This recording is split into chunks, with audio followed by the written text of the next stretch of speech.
And action.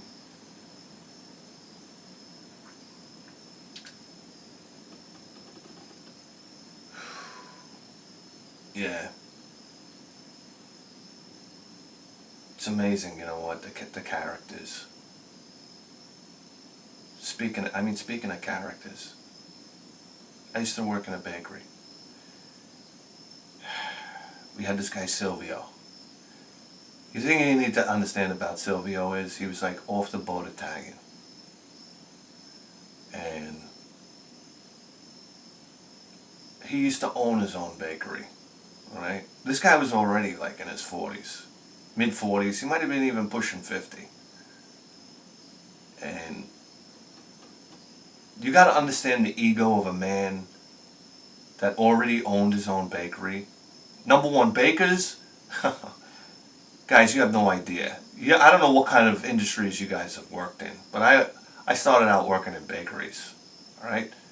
People that work in bakeries are the most unusual people you will ever meet in your life. And I'm sure it's like that in other food service industries. I remember butchers. I remember working with butchers. And these were the rawest people. These are people that cut meat for a living. All right? They're basically like, I don't know, they're carving meat. They always were like, it's got to do something to you. I don't know why. But bakery people, I remember we had,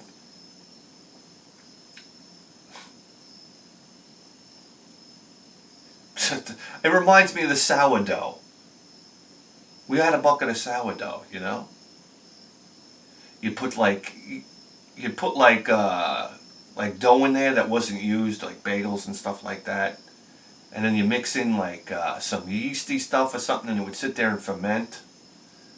I remember we had this guy that would come in drunk almost every day. And he used to throw up in the, the sourdough bucket. I'm sorry. And he wound up being in a punk band called the Nihilistics, where he would just basically get so obliterated he would fall off the stage. I remember the first time I ever saw him. He was so drunk. He was on stage performing. He was so drunk, and he was standing there, and you see a stain in the front of his pants like this. He was peeing himself, and then he just tumbled into the audience.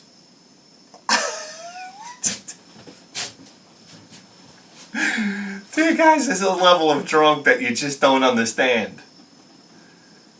And I think he kept on going on with the show, if I'm not mistaken. Anyhow, what are we talking about? Oh, Silvio. Okay. Alright, so number one, Silvio was old school Italian. Number two, he used to own his own bakery. So now he walked through this bakery. He was in here in this bakery like he was, you know, fucking cock of the walk. I don't know how to say it. Anyhow, Silvio was all about, who are you to tell me? He always used to say that. Who are you to tell me? I'm a baker. And it was just like, we all used to crack up. Anyhow, Silvio got absolutely no respect from anybody. It was like he was the butt of all jokes because he was so easy to crank up. I remember one time, I was a master of making the dough penis. Okay? You roll out a piece of dough,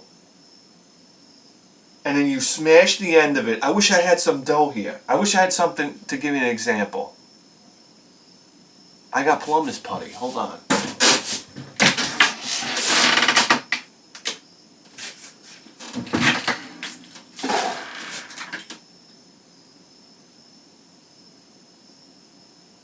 I know I got plumber's putty somewhere.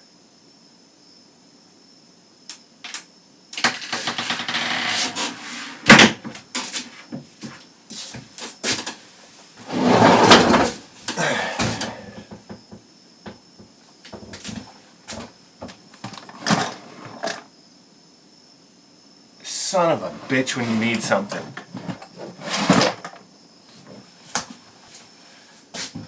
Yeah, I can't find it. I swear. Listen, one of these days I'm going to give you guys a master class on how to make a dough penis, okay? Anyhow, you roll the dough, you smash the end, you roll it around, you tuck it under, and I mean, it's uncanny. It looks exactly like a penis. It's perfect. I would even go so far as to pinch the dough on the shaft to make the veins. We even had blueberries. I get the blueberries out of the refrigerator, and you know you stick your hands in blueberries, and next thing you know your hands turn purple. I'd stick my hands in the blueberries, and you get the blueberry juice on your finger, and you just touch the veins, and you get these purple veins.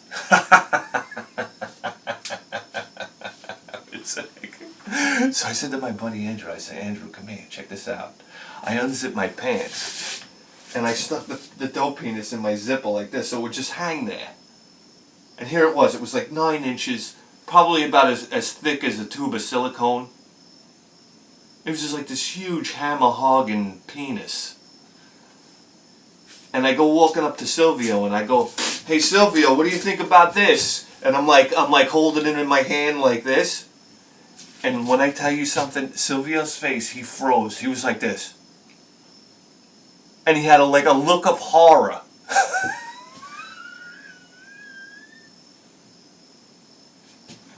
And he was just like... And then, listen, I knew if he stared at it long enough, he was going to figure it out. So then I just turned around and I pretended like I was like tucking it back in. And I walked away. Well, I will tell you something right now. Silvio, to this day, well, not really, and I'll explain why, but he thought I had a dick like that. Nobody ever told him it was a joke. And I'm going to tell you something right now. The level of respect that you get when somebody thinks you got a giant penis is ridiculous. It's like a whole relationship changed in this weird way.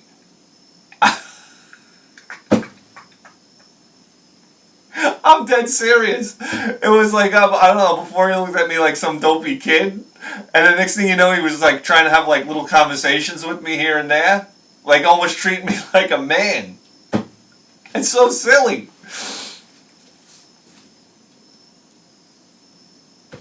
But I mean, oh my God.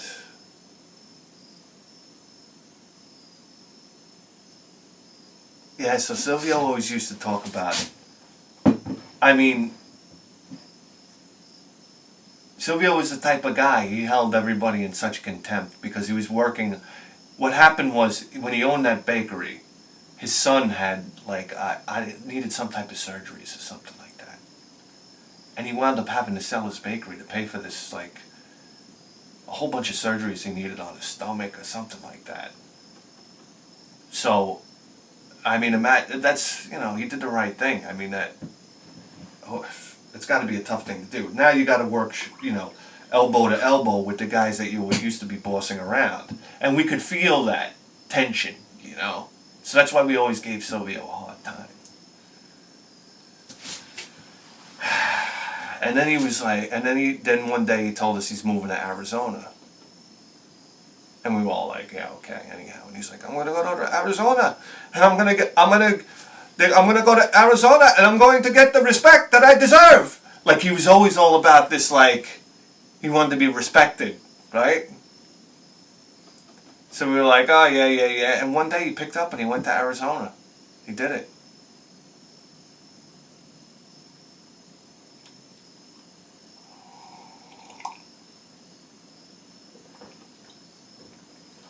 And then it was years and years that went by. And even when he went to Arizona, we used to prank phone call him.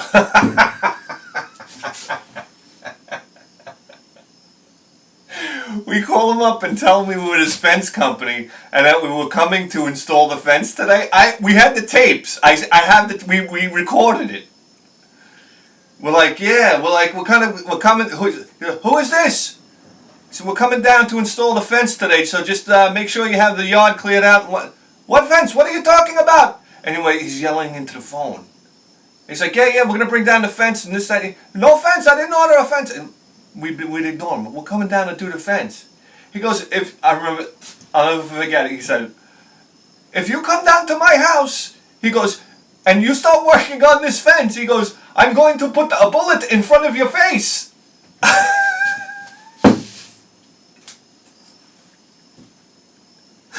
It was classic stuff. Anyhow. What the fuck is going on out there?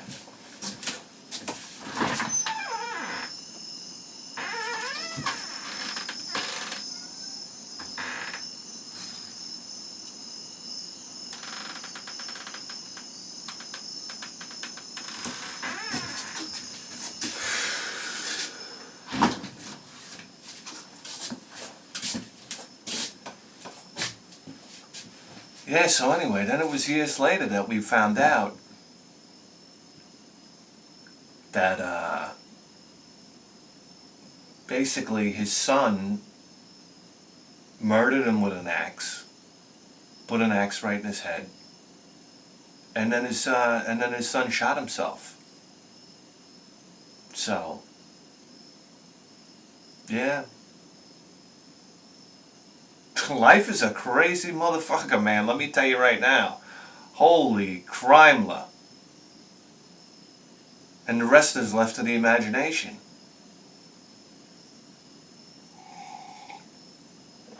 And from what I understand, I downloaded the newspaper article and whatnot. From what I understand, I guess his wife came home and discovered the two of them, and they were both like barely hanging on by a string, like a thread of life. Called the ambulance, helicopters came, airlifted them out of there. DOA. So, I mean, Jesus Christ.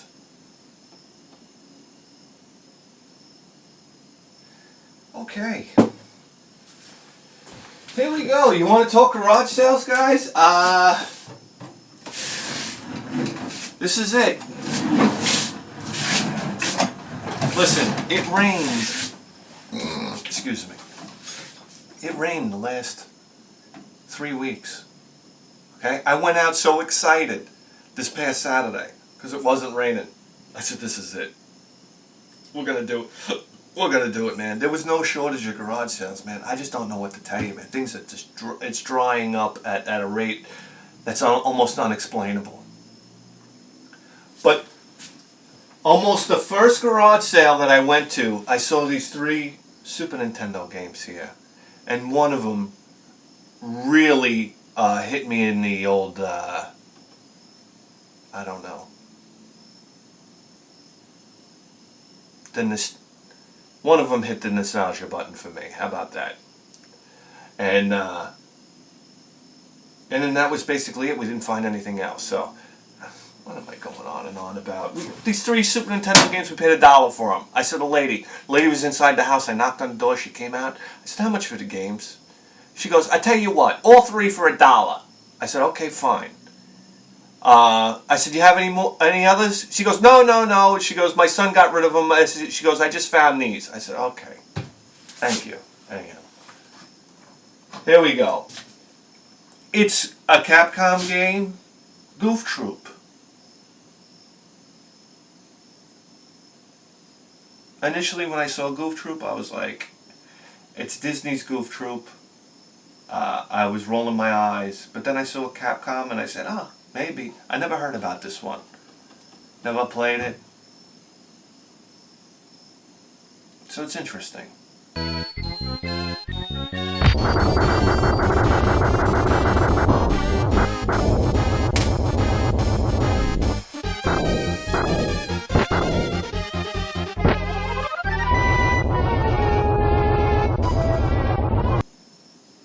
The label has some wear on it. I don't know.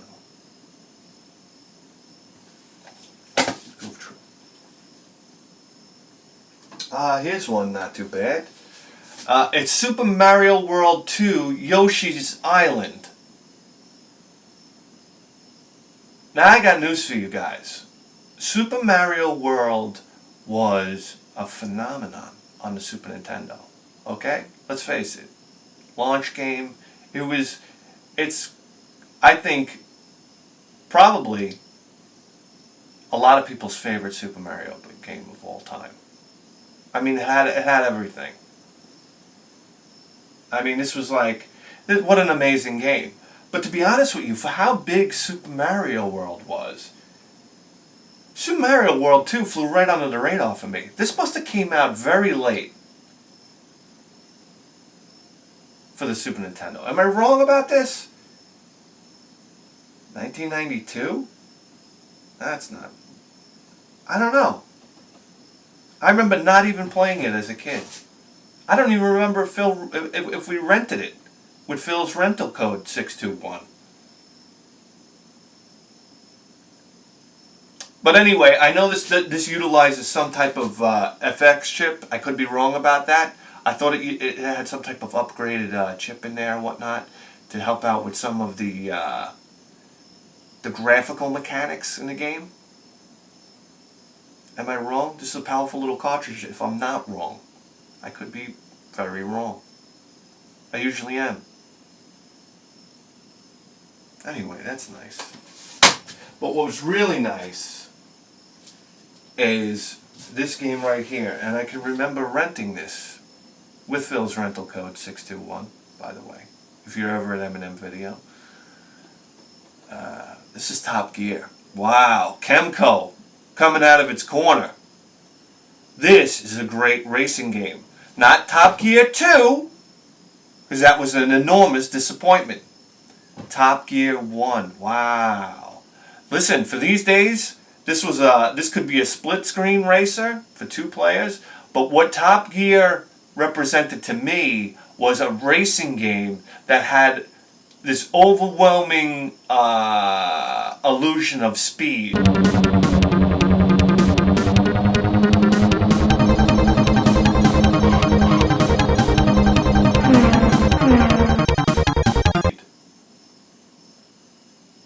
That was one thing that racing games didn't have. It didn't feel like you were going fast in a lot of racing games.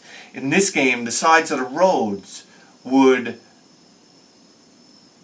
zip by so quickly, it gave this feeling of speed. You really felt like you were going very fast in this game. They did something right. I'm not sure about Mode 7 scaling, if this was a game that was heavy on that. Maybe. But Top Gear is a solid game, man. Oh, it was a lot of fun to play. The control was really good. Now listen, it's probably not the most exciting racing game of all time, but it's a solid racing game. And for some reason, we always had fun playing it. We rented this one a few times, and we're talking about months apart. It was like, let's not rent Top Gear again. So when we knew Top Gear 2 was coming out, oh God, we were so excited. Oh, Top Gear 2, Top Gear 2. Could only get better, right? Wrong.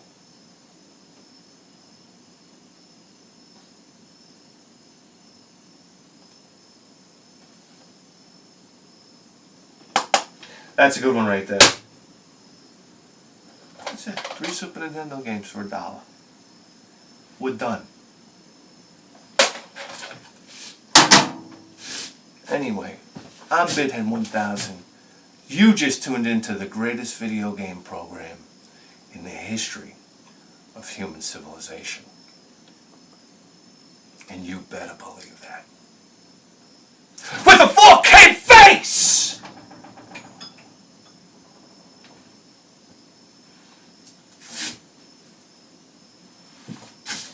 See you next time.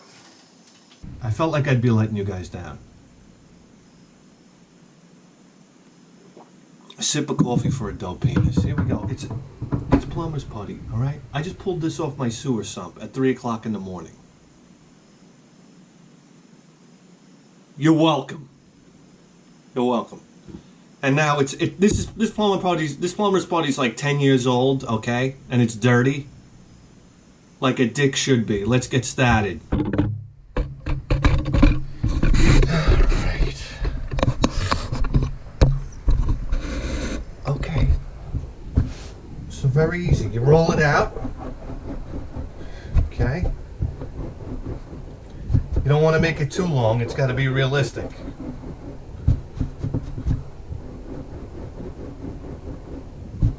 Like that. smash the end. Oh,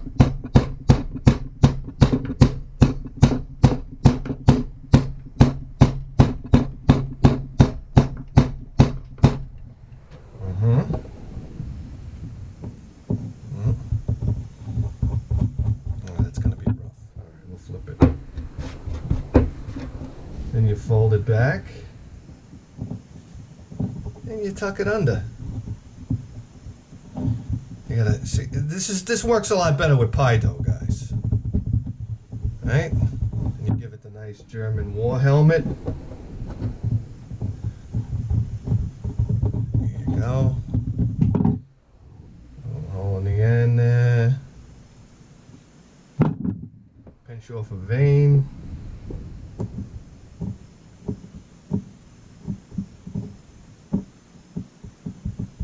Are you kidding me, guys? Are you kidding me? That's a good looking cock right there. Hold on a second.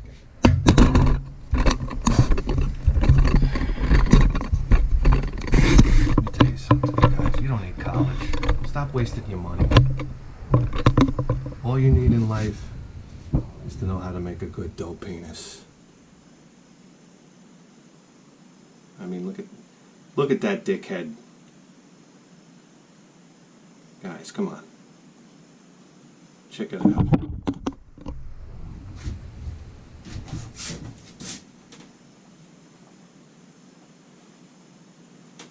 Okay, where's my cigarettes?